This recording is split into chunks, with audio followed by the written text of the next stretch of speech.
فمن أراد أن ينظر إلى رجل من أهل الجنة. Ratusan pemukim Israel mendadak menyerbu kompleks Masjid Al-Aqsa di Yerusalem. Peristiwa ini terjadi pada Minggu 28 April dalam rangka merayakan Hari Raya Yahudi. Sebanyak lebih dari 500 pemukim menggeruduk Masjid Al-Aqsa dari gerbang Mugarbah dan melakukan aksi provokatif serta melakukan ritual Talmud di halamannya. Hal itu diungkap oleh Departemen Wakaf Islam di Yerusalem. Lebih lanjut, Departemen Wakaf menyebut para pemukim mendatangi Masjid Al-Aqsa ditemani dengan polisi Israel. Polisi Israel pun turut memperketat wilayah tersebut selama seminggu. Sebagaimana diketahui, ketegangan telah meningkat dalam beberapa hari terakhir di berbagai bagian kota tua yang diduduki Israel sejak hari pertama Passover yang dimulai pada hari Senin 22 April lalu. Ratusan pemukim ilegal memaksa masuk ke kompleks Masjid Al-Aqsa di bawah pengawasan ketat polisi Israel. Kemudian, pada hari Kamis, hampir 1.700 pemukim ilegal Israel masuk ke kompleks Masjid Al-Aqsa dalam momen perayaan Paskah. Dikutip dari Al Jazeera, alasan orang-orang Yahudi itu menyerbu kompleks Masjid Al-Aqsa karena dijadikan sebagai Temple Mount atau Gunung Kuil. Mereka percaya kuil Yahudi pertama kali didirikan di lokasi tersebut.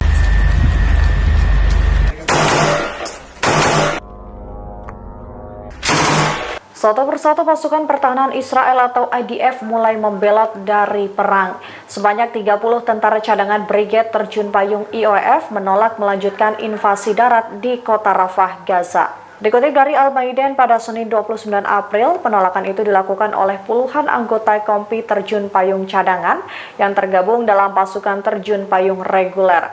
Mereka berdalih penolakan ini terpaksa dilakukan karena mereka merasa lelah menghadapi pertempuran yang tak kunjung selesai. Mengetahui hal ini, pejabat Angkatan Darat Israel pun bereaksi. Mereka mengatakan tidak akan memaksa personil cadangan untuk ikut terlibat dalam invasi darat di Rafah. Sebab operasi darat ini dinilai memiliki kesulitan tersendiri. Sebagaimana diketahui, penolakan perintah perang ini bukan kali pertama yang dihadapi pemerintah Israel. Sebelumnya pada awal April lalu, 100 tentara pertempuran Israel juga dilaporkan menolak perintah Perdana Menteri Israel Benjamin Netanyahu untuk melakukan wajib militer bersama dengan pasukan pertahanan Israel. Tak dijelaskan alasan mengapa ratusan tentara itu menolak perintah Netanyahu. Namun beberapa orang menilai kegiatan tersebut menindas orang-orang Palestina. Selain itu, sebagian dari mereka juga mengalami kesenjangan yang serius dalam peralatan profesionalisme dan kurangnya sumber daya manusia.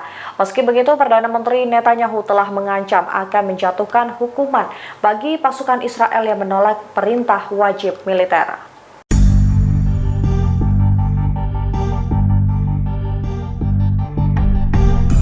Brigade Al-Qassam kembali melancarkan serangan ke wilayah Israel pada Senin 29 April 2024. Berbeda dari biasanya, kali ini pasukan Hamas beraksi dari Lebanon Selatan ke Israel Utara. Disebutkan serangan itu menyasar markas militer Israel di utara dan mengenai target yang sah. Hal itu disampaikan Brigade Al-Qassam dalam sebuah pernyataan di Telegram. Hamas mengatakan tindakan tersebut sebagai tanggapan terhadap agresi Israel di Gaza dan tepi barat yang diduduki. Serangan itu pun dikonfirmasi oleh Israel. Pasukan pertahanan Israel atau IDF menyebut ada sekitar 20 roket yang diluncurkan dari Lebanon ke wilayah Israel. Israel mengklaim sebanyak 13 roket berhasil dicegat. Selain itu, mereka juga mengonfirmasi tidak ada korban jiwa maupun kerusakan akibat peristiwa ini. Diketahui lebih lanjut, serangan roket terbaru ini terjadi ketika para perunding Hamas tiba di Mesir pada hari Senin, di mana mereka dijadwalkan untuk menanggapi proposal terbaru Israel untuk gencatan senjata di Gaza dan juga pembebasan sandera. Serangan ini pun menuai pujian dari kelompok Hizbullah. Download Tribun X sekarang, menghadirkan lokal menjadi Indonesia.